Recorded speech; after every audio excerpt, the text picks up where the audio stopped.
విడు మొరటోడు అని వాళ్ళు వీళ్ళు ఎన్నెన్ని అన్న పసి పిల్లవాడు నవ్వాడు.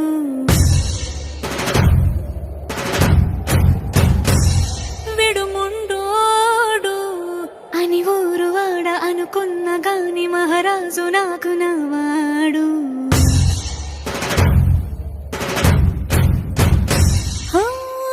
మాట పెడుసైనా మనసులో వెన్న రాయిలా ఉన్నవాడిలోన దేవుడెవరికి తెలుసును నాకన్నా.